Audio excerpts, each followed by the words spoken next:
첫 번째 사진을 한 가지 보여드릴게요. 여러분, 이 곤충이 뭔지 아세요? 벌이죠. 여러분이 이것을 모를 것 같아서 제가 질문하는 것은 아니에요. 벌도 여러 개의 종류가 있죠. 말벌도 있고 호박벌도 있고 여러 개의 벌이 있는데, 이 벌이 어떤 벌로 불리는지 아세요? 여러분 들어보셨어요? 괭벌이라고 불립니다. 우리가 주변에서 흔히 볼 수 있는 벌이에요. 사투리로 말하면 땡벌이라고 하는 벌입니다. 노래 가사에도 그런 게 있잖아요. 벌 중에서 가장 많은 종류의 벌입니다. 쉽게 말하면 일벌이라고 불리는 그런 벌이에요. 그런데 이 벌의 특징은요, 활동성이 아주 높아서 아주 부지런히 날아다니고요, 날개 소리가 무척 큰 것이 이 벌의 특징이라고 합니다. 이 벌은 날 때마다 윙윙 소리가 나요. 근데 중요한 것은요, 이 벌은 활동력이 굉장히 활발하고 많아서 정말로 많이 날아다니고 열심히 일을 하는데요, 이 벌의 특징이 있는데, 몸통 크기에 비해서 날개가 상대적으로 굉장히 작다는 거예요. 그래서 곤충 학자들이 말하기를요, 이 벌은 절대로 날 수 없는 벌이다라고 말했어요. 아무리 봐도 이해가 안 되는 거예요. 몸통 크기에 비해서 날개가 너무나 작아서 이 벌은 날 수 없는 벌이라고 하는 것이죠.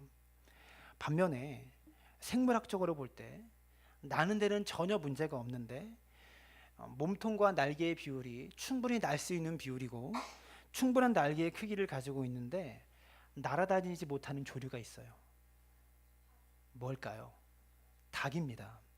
두 번째 사진을 보여주시면, 학자들이 가지는 궁금증이 바로 이거예요. 왜 닭은 날지를 못할까? 왜 닭이 못 날까요?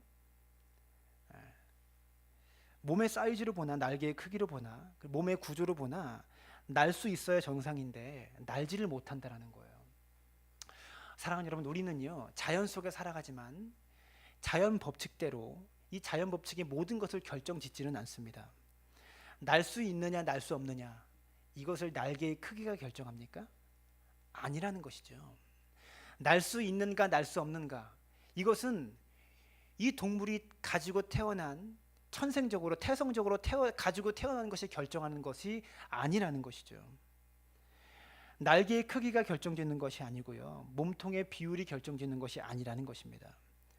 여러분께 질문 드리고 싶어요.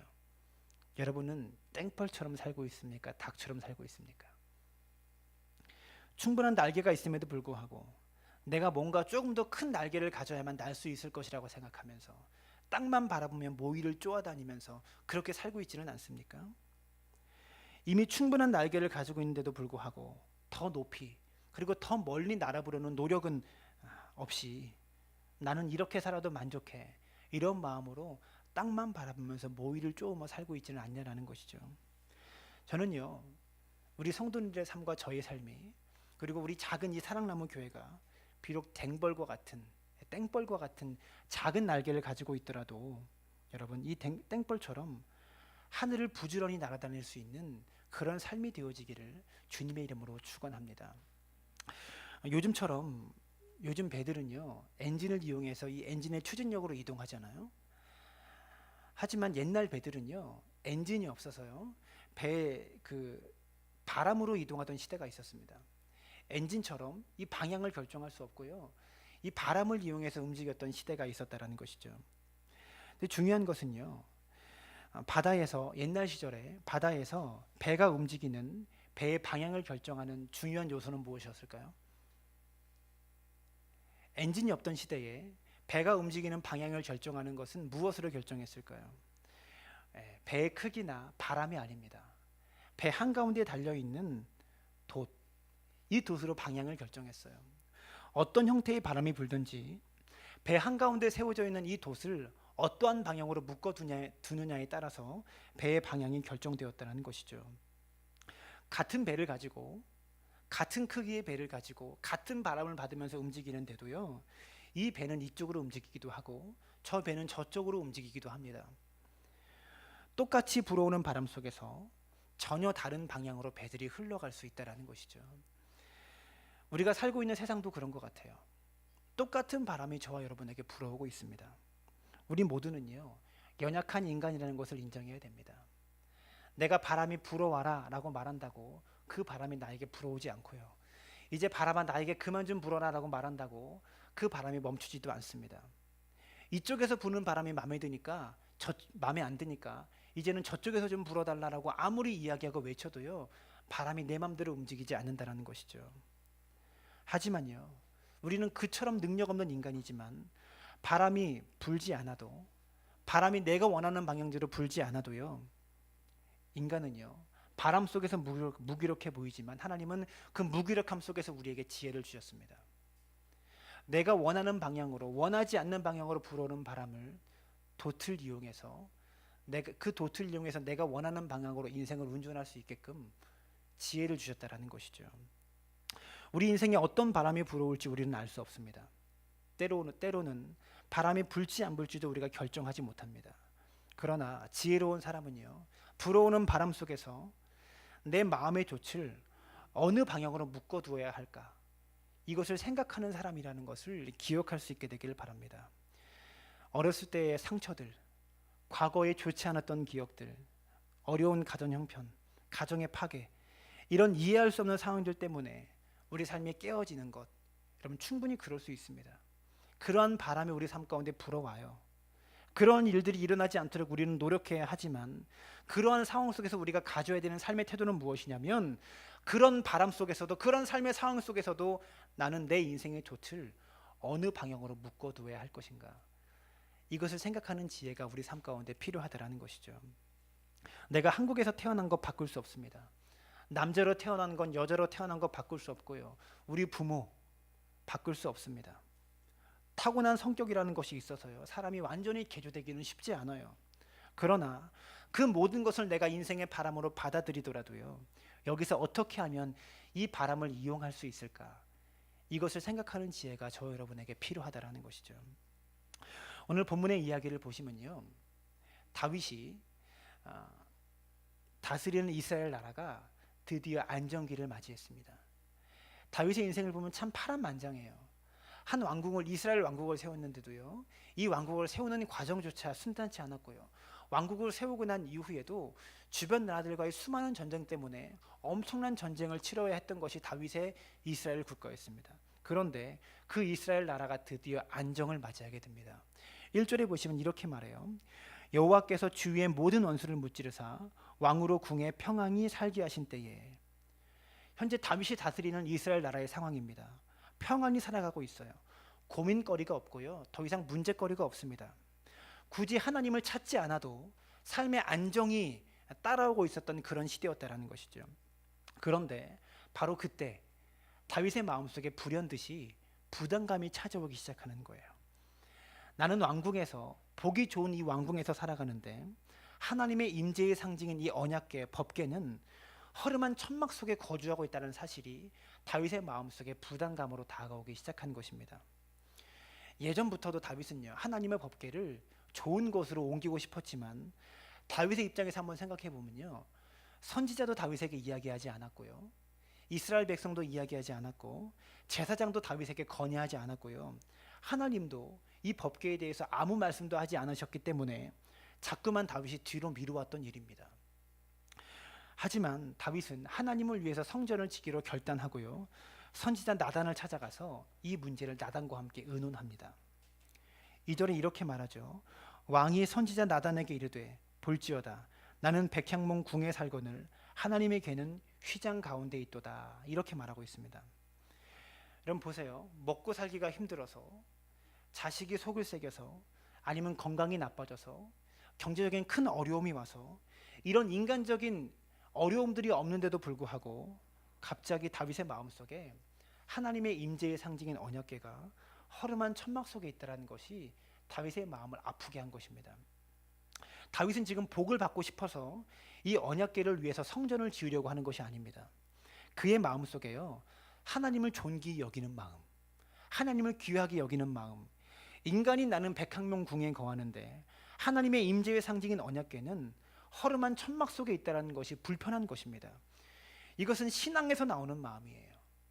최소한 나보다는 하나님이 더 존귀히 여김을 받으셔야 되고, 하나님이 더 높임을 받으셔야 된다는, 하나님을 더 높게 대접해야 된다는 다윗의 순수한 신앙이었던 것이죠.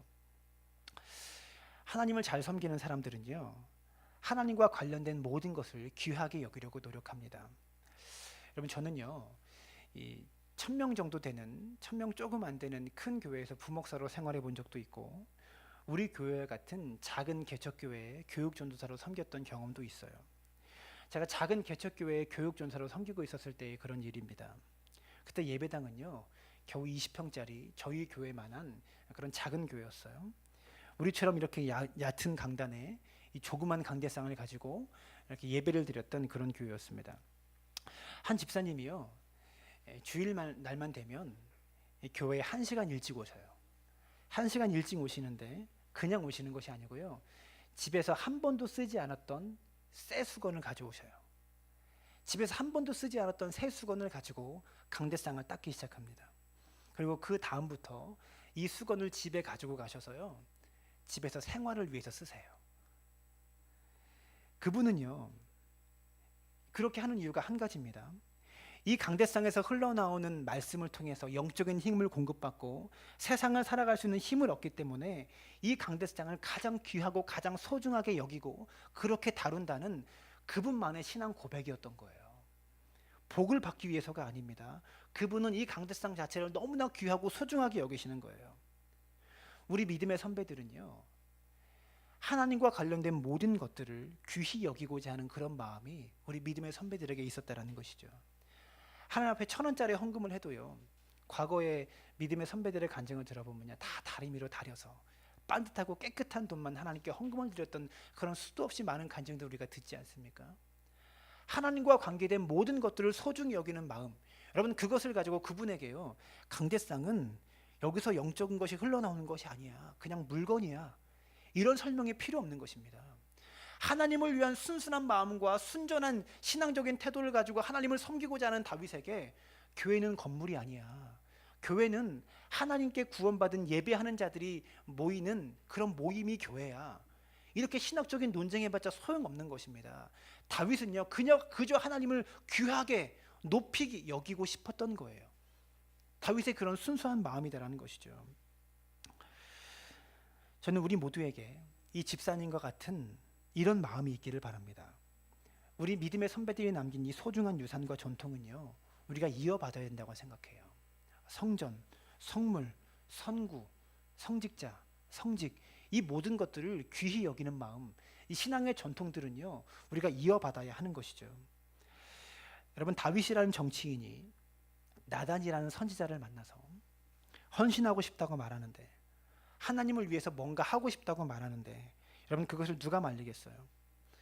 여러분 성도가 목회자를 찾아와서요 헌신하고 싶다고 말하는데 어떤 목사가 말릴 사람이 있겠습니까? 우리는요 다윗에게 초점을 맞추어서 이 이야기를 늘 읽어왔지만 여러분 나단이 어땠을까요? 저는 목자의 입장에서 나단이 이날 어떤 마음이었을까를 생각해 보게 됩니다. 나단의 마음에서도요 언제나 이 법궤는요 수건 사업이었을 거예요. 아무래도 우리 성도님들보다는 목사가 교회 건물이나 시설에 대해서 애착을 더 많이 가지는 것이 정상 아니겠어요? 나단조차도 이 일을 실행하고 있지 못했어요. 실행하고 있지도 못하고 엄두도 못했던 그런 일이었는데 다윗이 이런 말을 하니 얼마나 기뻤겠습니까? 여러분 저는요 오늘 이 설교를 하는 이유가 우리 교회 건축하자고 설교하는 것이 아니에요. 다윗이 어떤 마음을 가졌기 때문에, 어떠한 마음이 다윗에게 있었기 때문에 다윗이 복을 받게 되었는가, 이 마음을 품고 나서 다윗이 하나님께서 약속하신 3가지 엄청난 복을 받거든요. 이 복을 받게 된 이유가 무엇인가를 함께 풀어보고 우리도 그러한 마음의 자세로 신앙생활을 하자고 이 말씀을 증거하는 것입니다. 그렇기 때문에 목사님이 교회를 건축하자고 지금 이런 설교하시나 이렇게 오해하시면 안 된다라는 것 여러분 기억하시고 그런 생각은 버리시고 말씀 속으로 들어오시기를 바랍니다. 나단의 마음에 있어서도 언제나 이 법궤는 수건 사업이었을 거예요. 나단조차도 꿈은 여러분 마음조차 가지고 있지 못했던 이 일을요 다윗이 하고자 한다니까 얼마나 기뻤겠어요. 목사는요 늘 하나님에 대해서 설교하고 하나님을 가르치는 직분입니다. 그런데 아무리 설교하고 하나님을 가르쳐도요 말씀을 증거해도요 성도들이요 잘 변하지 않아요. 변한다고 해도 눈에 보일 만큼 큰 변화를 보기가 참 힘이 듭니다. 근데 여러분 시키지도 않았는데, 하나님을 위해서 뭔가를 해야 된다는 책임을 그에게 요구하지도 않았는데 자발적으로 하나님을 위해서, 법궤를 위해서, 하나님을 위하여 마음의 부담을 지고 있는 성도를 만나면요, 여러분 목사의 마음이 어떨까요? 정말 보람됩니다. 그리고 고맙고 마음이 너무나 뿌듯해요. 그런 성도를 귀하게 여길 수밖에 없는 거예요. 아마 나단 선지자의 마음이 다윗의 이런 고백을 듣고 이런 마음의 소원을 듣고 시원하지 않았을까, 이런 생각이 듭니다. 목회자가 부탁하는데도 불구하고 안 하고 안 듣고 순종하지 않는 사람들이 아니라, 목사가 말하지 않고 요구하지 않고 하나님이 말씀하지 않은데도 불구하고 하나님을 위해서 부담을 지고 뭔가를 하고자 하는 그런 마음들, 이러한 마음을 가지고 있는 성도님들, 이런 성도님들 때문에 힘이 나고요, 사역에 보람이 있고 기쁨이 있다라는 것이죠. 여러분 성경에는 나오지 않아요. 하지만 나단이요, 다윗의 이 고백을 듣고 돌아가서 무엇을 했을까요? 아마 저는 이렇게 생각해요. 성경에 나오진 않아요. 분명히 저는 확신하는데요, 다윗을 위해서 간절히 기도했을 거라고 생각합니다. 간절히 기도했어요. 그 증거가 무엇입니까? 그날 밤에 하나님께서 나단에게 나타나셨어요. 아마도 성경에 나오진 않지만 이것으로 봐서 나단은요, 다윗을 위해서 간절히 기도했을 거예요. 그리고 나단에게 나타나셔서, 그날 밤에 나타나셔서요, 나단에게, 다윗에게 이 말을 전하라고 세 가지의 말씀을 주십니다. 세 가지의 말씀을 주시고요, 다윗에게 주시려고 했던 세 가지의 복도 나단에게 말씀하셨다라는 거예요. 첫 번째 말씀은 5절입니다. 5절에 이렇게 말을 다 같이 읽어볼까요? 시작. 가서 내 종 다윗에게 말하기를, 여호와께서 이와 같이 말씀하시되 내가 나를 위하여 내가 살 집을 건축하겠느냐. 이 말은 무슨 말일까요? 다윗아, 내가 과연 내가 살 수 있는 집을 네가 건축할 수 있느냐라는 거예요. 여러분 한번 생각해 보세요. 사람이 어떻게 하나님이 거하실 집을 건축할 수 있을까요? 우리가 어떻게, 어떠한 종류로, 어떠한 크기의 집을 지어야 하나님이 그 속에 들어와서 사실 수 있을까요? 이 말은 무슨 말입니까? 이 세상의 재물을 다 쏘아붓는다고 하여도, 모든 재물을 다 동원해서 집을 짓는다고 하여도요, 하나님의 격에 맞는 성전을 인간은 지을 수 없다라는 거예요. 우리가 어떤 형태로, 어떤 종류로 휘황찬란한 건물을 짓는다고 하여도 하나님의 격에 맞고 하나님의 사이즈에 맞는 건물을 인간은 도저히 지을 수 없다라는 것이죠. 내 마음이 가득하다마는, 내 마음이 너무나 기쁘고 고맙다마는 내 수준에 맞는 집을 지을 수는 없는 일이다 라고 하나님께서 다윗에게 말씀하시는 거예요. 나는 한 번도 너에게, 그리고 이스라엘 백성의 한 지파에게, 어떠한 한 사람에게 내 성전을 지으라고 말한 적이 한 번도 없다. 여러분 왜 그럴까요? 우리가 이것을 기억해야 돼요. 하나님이요, 구약의 하나님이 허름한 천막 속에 지내신 것은요, 하나님이 돈이 없어서 그런 것이 아니고요, 능력이 없으셔서 하나님이 허름한 천막 속에 거주하셨던 것이 아닙니다. 거기에는 하나님의 뜻이 있었다라는 것을 우리가 깨달아야 되는 것이죠. 여러분 당시 이스라엘 백성들은요, 천막 속에 살았습니다. 하나님은 성전을 건축하고자 하는 계획이 없으셨어요. 뜻이 없으셨어요. 성전을 건축하는 것은요, 여러분 사실상 하나님의 뜻이 아닙니다. 하나님은 그것을 원하지 않으세요. 다윗에게도 원한 적이 없어요. 이스라엘 백성들은 천막을 들고 다니면서 유목 생활을 하였습니다. 그런데 하나님이 거하시는 성막 역시도 이스라엘 백성들이 살았던 집과 똑같은 그런 천막의 형태로 지어진 집이었어요. 그 속에서 하나님은 사셨어요. 하나님이신 그분이 인간이 거주하시는 방식대로 사셨다라는 것이죠. 이것은 무엇을 의미합니까? 이 땅에 성육실 하실 예수 그리스도를 예표하는 것입니다. 인간의 모습으로 이 땅에 오셔서 인간과 똑같은 삶의 방식으로, 인간과 똑같은 삶의 모습으로 이 땅에 오셔서, 죄 없으신 그분이 인간의 몸을 입고 이 땅에 오셔서 인간과 함께 거주하시는 모습을 구약의 성막을 통해서, 천막을 짓고 살아가시는 하나님을 통해서 보여주고 있다는 것이죠. 하나님의 뜻은요, 성전을 건축하는 것이 하나님의 뜻이 아닙니다. 인간과 똑같은 모습으로, 인간이 거주하는 방식으로 하나님도 영원히 인간과 함께 살기를 원하셨어요. 그런데 이 하나님의 뜻을 다윗이 틀어버린 거예요. 이것이 하나님의 뜻이었지만 성전 건축이 하나님의 뜻과 계획이 전혀 아니었다라는 것이죠.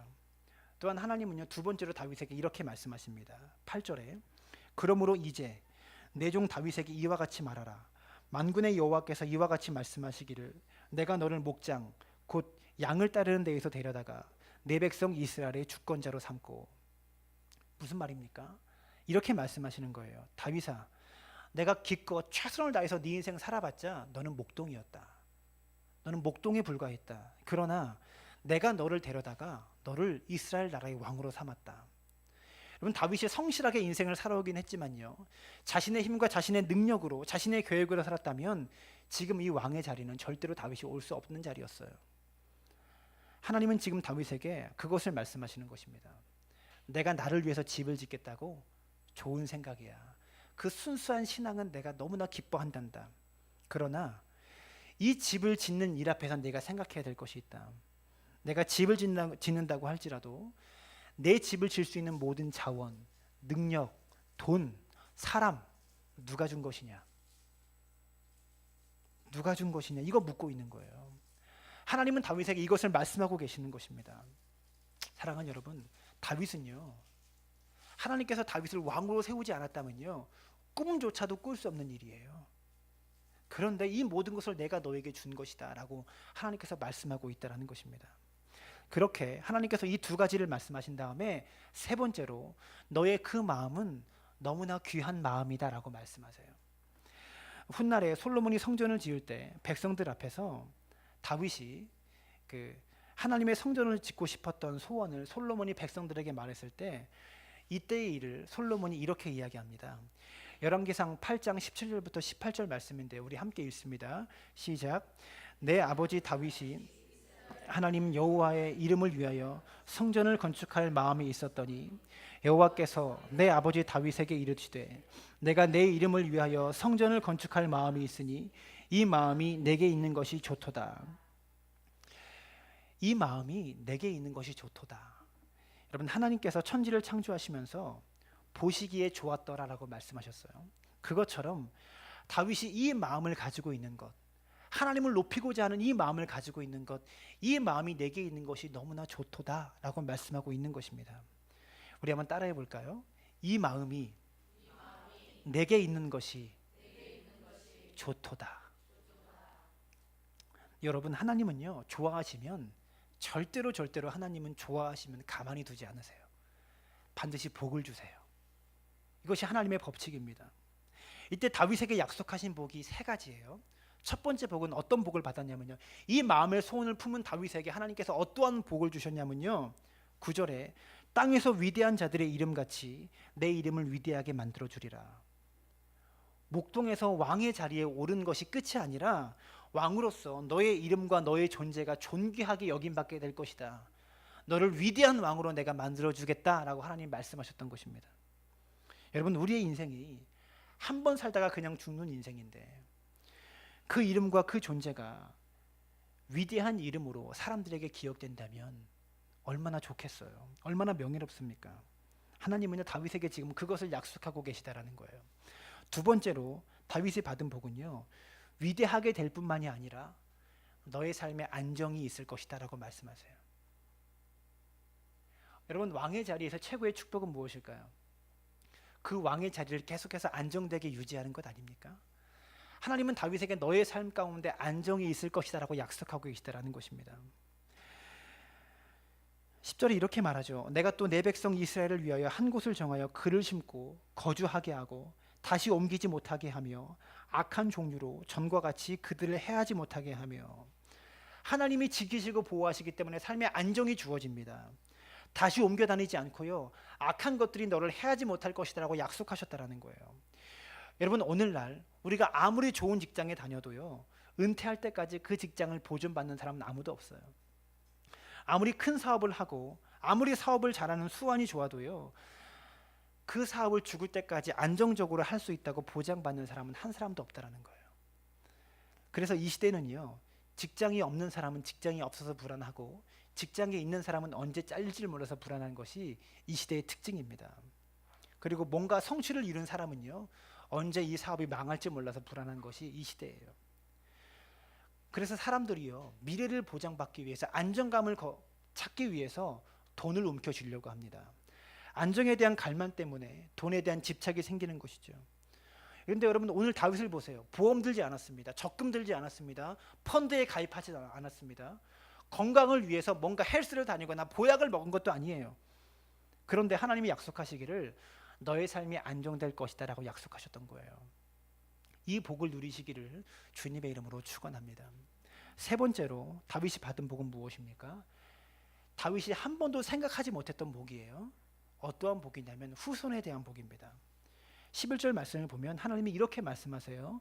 여호와가 또 내게 이르노니 여호와가 너를 위하여 집을 짓고, 여호와가 너를 위하여 집을 짓겠다라고 말씀하시는 거예요. 하나님을 위하여 하나님이 거하실 집을 고민하고 있는 다윗에게 내가 너를 위해서 집을 지어주겠다라고 말씀하시는 것입니다. 여러분 그런데요, 여기서 하나님이 말씀하시는 집은 좋은 집 지어주겠다, 좋은 아파트에 내가 살게 해주겠다 이런 말씀이 아니에요. 11절에서 여호와가 다윗에게 너의 집을 짓겠다라고 말씀하시는 집은요, 가문이었습니다. 내가 너의 가문, 너의 집안 내가 책임지겠다. 내가 너의 자녀들을 내가 책임지겠다라고 말씀하시는 약속입니다. 여러분 나 혼자 사는 것도 불안한 이 시대에, 내 입에 풀칠하는 것도 불안한 이 시대에 자녀들을 책임지겠다고 주님께서 약속하시는 거예요. 14절과 15절 말씀을 보시면 이렇게 말해요. 우리 다 같이 읽습니다. 시작. 나는 그에게 아버지가 되고 그는 내게 아들이 되니니 그가 만일 죄를 범하면 내가 사람의 매와 인생의 채찍으로 징계하려니와 내가 내 앞에서 물러나게 한 사울에게서 내 은총을 빼앗은 것처럼 그에게서 빼앗지는 아니하리라.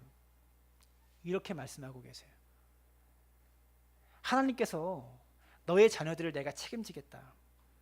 만일 너의 자녀들이 죄를 범하면 내가 사람의 매와 인생의 채찍으로 징계하여서 내가 그를 잘 가르쳐서 그를 데리고 살아가겠다. 너가 아버지가 아니라 내가 그들의 아버지가 되겠다라고 하나님께서 자손에 대한 약속을 하셨다라는 거예요.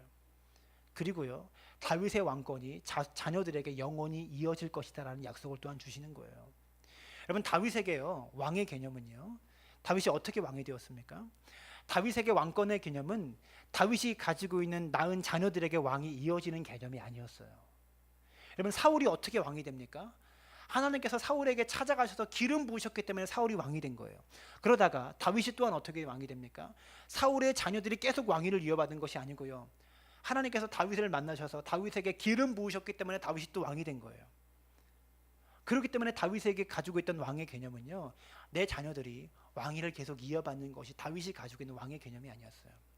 또 하나님이 누군가에게 나타나셔서 누군가에게 기름 부으시면 그가 또 왕위를 이어받는 것이 다윗의 개념이었다는 거예요. 왕권 시대 전에 사사 시대를 봐도요, 사사의 자녀들이 사사를 세습하지 않았습니다. 하나님께서 기름 부으시고 세우신 사사가 또 등장하여서 사사가 되었던 거예요. 다윗의 개념 속에는요, 내 아들이 왕위를 이어받는 개념이 아니었어요. 누가 왕이 되어서 그 왕 밑에서 자신의 자녀들은 어떻게 살아가야 될지 자녀들의 앞날이 불안한 것이 다윗의 인생이었습니다. 근데 그런 다윗에게 너의 자녀들을 내가 책임지겠다, 결코 너의 자녀들이 망하지 않게 하겠다, 이 왕위를 영원히 보존하겠다라고 주님께서 말씀하신 것입니다. 사랑하는 여러분, 다윗이 받은 이 세 가지의 복, 저는 여러분도 받기를 원합니다. 그렇다면 중요한 것은 이것입니다. 지금부터 잘 들으셔야 돼요. 다윗이 어떻게 이 복을 받을 수 있었을까? 이제 설교 원고가 반 페이지 남았는데요, 여기서부터가 결론이고 핵심입니다. 이 이야기를 하기 위해서 지금까지 장황한 스토리를 제가 이야기한 거예요. 다윗이 지금 이 세 가지의 복을 받게 되기까지, 첫 번째 복이 무엇입니까? 너의 이름이 위대하게 될 것이다. 두 번째 복이 무엇입니까? 삶의 안정이 있을 것이다. 세 번째 복은요, 너의 자녀들을 책임지겠다. 이 세 가지 복을 받기까지 다윗이 하나님을 위해서 한 일이 뭐가 있어요? 뭐 했습니까? 다윗이?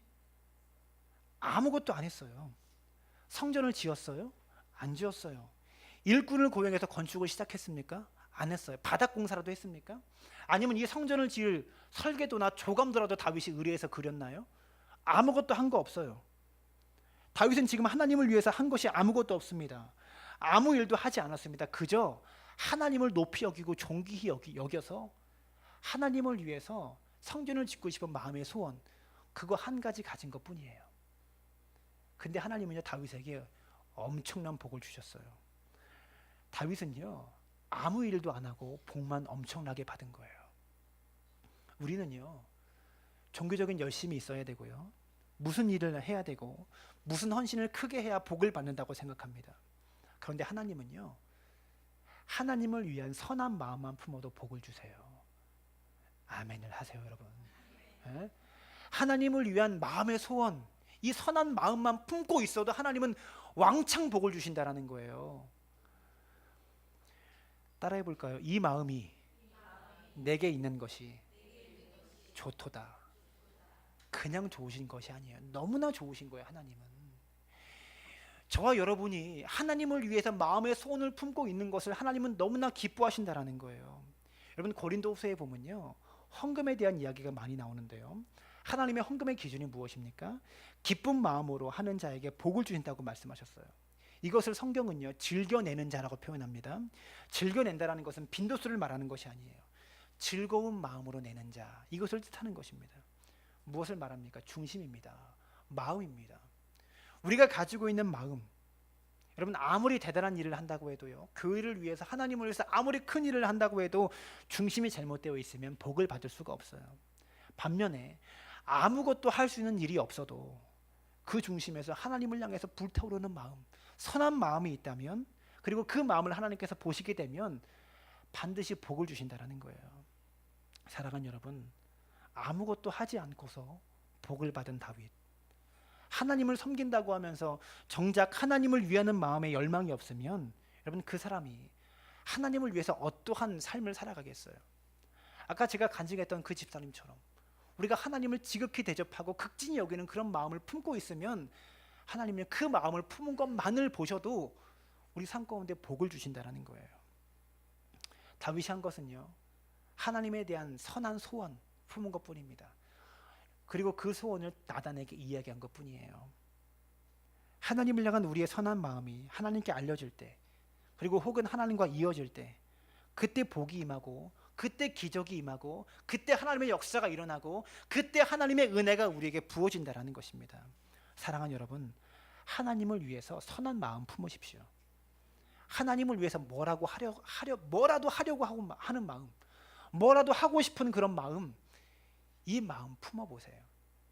우리 교회를 바라보셔도요 어떠한 일을 해야 된다는 것보다 교회에 부족한 것이 보이지 않습니까?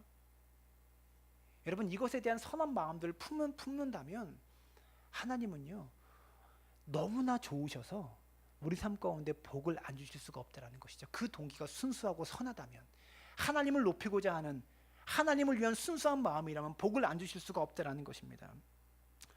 저는요 오늘 이 설교의 결론을 이렇게 말하고 싶습니다. 17절에 이렇게 말하죠. 다 같이 읽습니다. 시작.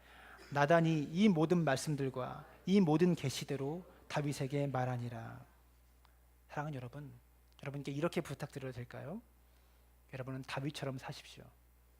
저는 나단처럼 살겠습니다. 나단처럼 이 모든 말씀들과 이 모든 계시대로 여러분께 이야기하고 말하겠습니다. 이 말은 무엇일까요? 여러분이 하나님을 위해서 선한 마음을 품으면 하나님께서 반드시 저에게 계시를 주세요. 나단으로 세운 저에게 계시를 주신다는 거예요. 이 말은요 하나님이 저에게 여러분에 대한 미래에 어떤 일이 일어난다라는 예언과 계시를 알려주신다는 것이 아닙니다.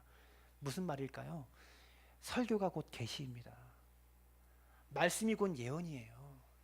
이 말씀과 이 설교보다 더 훌륭한 예언과 계시가 없다라는 것이죠. 선한 마음을 품고 있는 자들에게 강단에서 흐르는 메시지를 통해서 반드시 하나님의 계시가 들리게 되어 있다는 거예요. 이것을 기억할 수 있게 되기를 바랍니다.